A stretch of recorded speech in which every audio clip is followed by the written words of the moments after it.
ত্বকের উজ্জ্বলতা বাড়াতে কোন খাবারগুলো খাবেন? চলুন আজকে সেই সম্পর্কে জেনে নেওয়া যাক। ত্বকের সৌন্দর্য বাড়াতে গাজর খেতে পারেন। গাজর ত্বকের কোষ মেরামত করে, ত্বক পরিষ্কার রাখে, ত্বকের উজ্জ্বলতা বাড়ায় এবং ত্বকের শুষ্কতা কমাতে সাহায্য করে। এক্ষেত্রে সকালে একটি অথবা দুইটি গাজরের রস পান করতে পারেন। এছাড়া গাজর সেদ্ধ করে সবজির সাথে অথবা সালাদ হিসেবেও খেতে পারেন।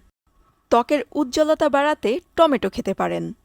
টমেটোতে থাকা পুষ্টি উপাদান ত্বককে সূর্যের রশ্মি থেকে রক্ষা করে ত্বককে রাখে সতেজ ও মসৃণ। টমেটোর সালাদ আইটেম বানিয়ে খেতে পারেন অথবা টমেটোর রস করেও পান করতে পারেন। ত্বকেও টমেটো ব্যবহার করতে পারেন।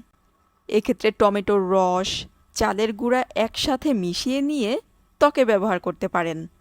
এই মিশ্রণটি 10 মিনিট মুখে লাগিয়ে রেখে তারপর ধুয়ে নিতে পারেন। এটি ত্বকের প্রাকৃতিক টোনার হিসেবে কাজ করে। ত্বকের উজ্জ্বলতা বাড়াতে শসা খেতে পারেন।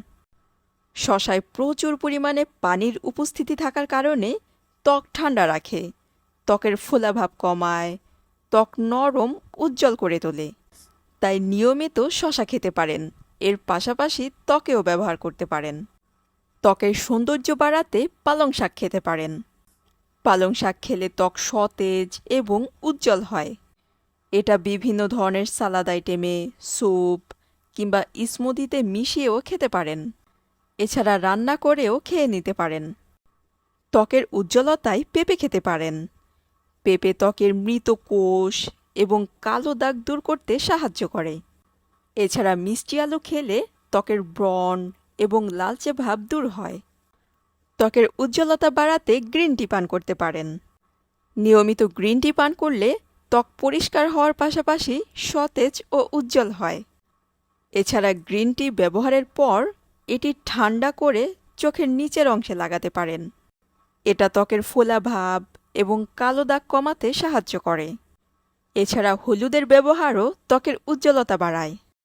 হলুদ ত্বকের ব্রণ, দাগ দূর করে। এক্ষেত্রে প্রতিদিনের রান্নায় হলুদের ব্যবহারের পাশাপাশি দুধে একটু হলুদ মিশিয়ে রাতে পান করে নিতে পারেন। এছাড়া হলুদ আর দই একসাথে মিশিয়ে নিয়ে ফেস প্যাক বানিয়ে মুখে লাগিয়ে নিতে পারেন। ত্বকের যত্নে নিজেকে সবসময় হাইড্রেটেড রাখার চেষ্টা করুন। এক্ষেত্রে নিয়মিত পর্যাপ্ত পরিমাণে পানি পান করুন। নিয়মিত ত্বক পরিষ্কার করুন। প্রক্রিয়াজাত, ভাজা পোড়া তৈলাক্ত খাবার এড়িয়ে চলুন।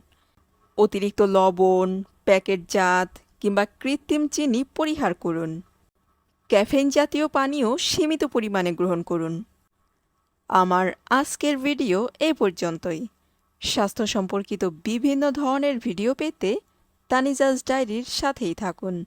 ধন্যবাদ।